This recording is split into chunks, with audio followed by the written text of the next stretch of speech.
Hi friends, ಎಲ್ಲರೂ ಹೇಗಿದ್ದೀರಾ? ಎಲ್ಲರೂ ಚೆನ್ನಾಗಿದ್ದೀರಾ ಅಂತ ನಾನು ಭಾವಿಸ್ತೀನಿ. ನಾನು ಕೂಡ ಚೆನ್ನಾಗಿದ್ದೀನಿ. ಇವತ್ತಿನ ಬ್ಲಾಗ್ ಏನಪ್ಪ ಅಂದರೆ, ನಾವು ದೇವಸ್ಥಾನಕ್ಕೆ ಹೋಗೋಣ ಅಂತ ಹೇಳಿ ನಾನು ಮತ್ತು ನಮ್ಮ ಅಕ್ಕ ರೆಡಿಯಾಗಿ ಹೊರಟ್ವಿ. ಗೊತ್ತಾ, ನಾವು ಮೆಟ್ರಲ್ಲಿ ಒಂದು ವಿಡಿಯೋ ಮಾಡಿದ್ದೆ. ನಾನು ಯಾವತ್ತೂ ಮಾಡಿಲ್ಲ, ಫಸ್ಟ್ ಟೈಮ್ ವಿಡಿಯೋ ಮಾಡಿದ್ದು. ಅಂದರೆ ಹೋಗಿದ್ದೀನಿ ಮೆಟ್ರೋದಲ್ಲಿ ತುಂಬ ಸಲ, ಆದರೆ ಫಸ್ಟ್ ಟೈಮ್ ವಿಡಿಯೋ. ಹಾಗೆ ದೇವಸ್ಥಾನದೊಳಗಡೆ ಬಂದ್ವಿ. ಯಾಕಂದರೆ ನವರಾತ್ರಿಯಲ್ಲಿ ದಿನ ಒಂದೊಂದು ಅಲಂಕಾರ ಇರುತ್ತೆ ಅಮ್ಮನವ್ರಿಗೆ, ಅದನ್ನ ನೋಡೋಣ ಅಂತ ಬಂದಿದ್ವಿ. ನಾವು ಅಂದ್ಕೊಂಡೇ ಇರಲಿಲ್ಲ ನೀರು ಹಾಕ್ತಾರೆ ಅಂತ. ಹಾಕಲ್ಲ ಅಂತ ಅಂದ್ಕೊಂಡಿದ್ವಿ.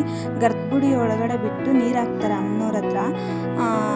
ಅದೇ ಹಾಕ್ತಾರೆ ಅಂತ ನಮಗೆ ಗೊತ್ತೇ ಇರಲಿಲ್ಲ. ಆದರೆ ನಾವು ಹೋಗಿದ್ದೆ ನಮ್ಮ ಪುಣ್ಯ ಏನೋ ಗೊತ್ತಿಲ್ಲ. ನಾನು ಮತ್ತು ನಮ್ಮ ಅಕ್ಕ ಫುಲ್ಲು ರಶ್ ಇತ್ತು. ದರ್ಶನ ಮಾಡ್ತಿರೇ ಇಲ್ಲ ಅನಿಸ್ಬಿಟ್ಟಿತ್ತು ನನಗೆ ಮತ್ತು ಅಕ್ಕಗೆ. ಆದರೆ 15 ನಿಮಿಷದಲ್ಲಿ ಅಮ್ಮನವ್ರ ದರ್ಶನವೂ ಆಯಿತು.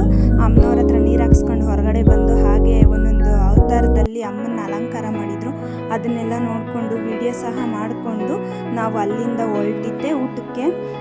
ಊಟನೂ ಅಷ್ಟೇ, ನಾವು ಲೇಟ್ ಆಗ್ತೈತೆ, ಅಷ್ಟು ಜನ ಇದ್ದರು. ಅಷ್ಟು ಜನದಲ್ಲಿ ನಾವು ಊಟ ಮಾಡ್ತಿರೋ ಇಲ್ಲ ಅಂತ ನಮ್ಗೆ ಅಂದ್ಕೊಂಡೇ ಇರಲಿಲ್ಲ. ಊಟ ಸಹ ಸಿಕ್ತು ನಮಗೆ. ಊಟ ಸಹ ಪ್ರಸಾದ ಸಹ ನಾವು ಸೇವೆ ಮಾಡಿ ತಿಂದ್ಬಿಟ್ಟು ಹಾಗೆ ಬಂದ್ವಿ. ಈ ವಿಡಿಯೋ ಏನಾನ ನಿಮ್ಗೆ ಇಷ್ಟ ಆಗಿದ್ರೆ ಲೈಕ್ ಮಾಡಿ, ಶೇರ್ ಮಾಡಿ, ಹಾಗೆ ಸಬ್ಸ್ಕ್ರೈಬ್ ಮಾಡಿ. ನಾನು ವಿಡಿಯೋ ಎಲ್ಲೂ ಸ್ಕಿಪ್ ಮಾಡಿದೆ, ಫುಲ್ ವಿಡಿಯೋ ನೋಡಿ. ಪ್ರಸಾದ ಸಹ ತಿಂದ್ವಿ. ಅದು ಸೂಪರಾಗಿತ್ತು. ಈ ಥರ ಪ್ರಸಾದ ನಾನು ಎಲ್ಲೂ ತಿಂದಿರೋಕ್ಕೆ ಸಾಧ್ಯನೇ ಇಲ್ಲ, ಅಷ್ಟು ಚೆನ್ನಾಗಿತ್ತು ಫ್ರೆಂಡ್ಸ್.